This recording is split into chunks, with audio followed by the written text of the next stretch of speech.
Alas, we arrive at week 2 of the great MCU rewatch. This week we have none other than The Incredible Hulk to discuss, and boy do I have thoughts on this movie. The Incredible Hulk is a 2008 movie directed by Louis Leterrier, starring Edward Norton, Liv Tyler, Tim Roth, and William Hurt.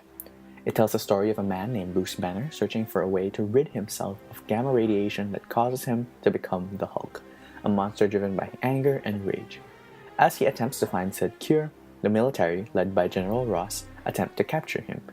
To get his life back, Banner must overcome all of these obstacles and battle his inner demons along the way. Now, I do remember going to the cinema to see this movie. I mean, come on, I'm the kind of guy who'd be down to watch anything superhero related. The Hulk has never been one of my favorite characters, but I've always seen him as one of those characters who have to be part of an Avengers ensemble film if ever it's gonna happen.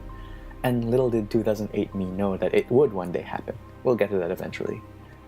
10 years ago, I didn't know that this movie tied into Iron Man from about a month back, and never learned about his connections to the movie until years after, as I didn't stay for long enough to have seen the post-credits scene at the time.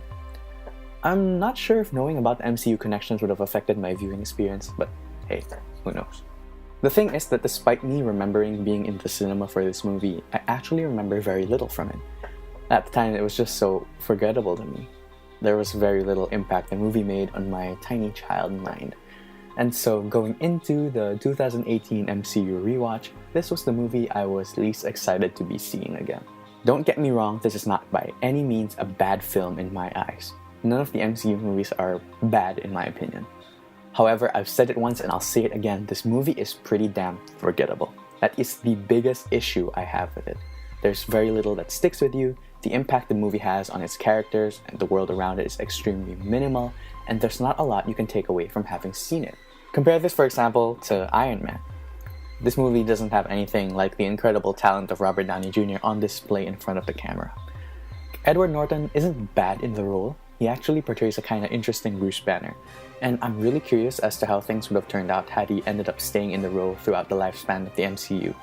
However, in this movie, he's definitely no RDJ, and he didn't make the role of Banner his the way Downey did. Some of the writing and acting in this movie is questionable too. The parts with Liv Tyler are most at fault for these. She says things in such a one-note and quiet tone, but with the exception of some screaming scenes, but so much so that she just comes off as unlikable. And really, some parts of the dialogue are just so strange. Little lines will be inserted in the conversations that just make me go, why? Why is this here? William Hurt I actually like. He's such an asshole in the film, and I think it works for what they were going for. Tim Roth is fine in the movie. I don't mind so much, but man, does the Abomination CGI look absolutely dated. Actually, having said that, this movie looks extremely dated.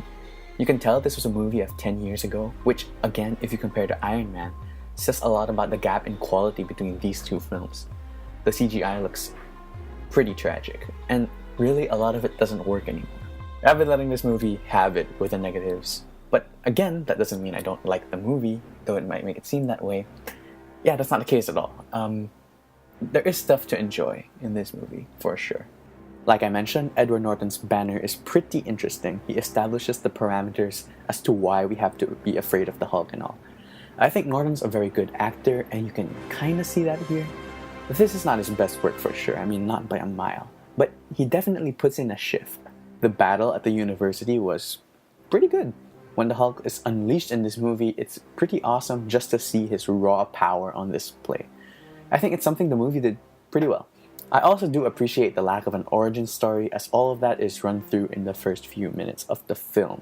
And all in all, the story that was created for this movie is competent enough. I mean, it doesn't work as well as the type of story established by Iron Man, but for what this movie is going for, I think it works. Generally, this is a fine entry into the MCU. I don't really mind it, though it really does feel so different from the other films in the franchise.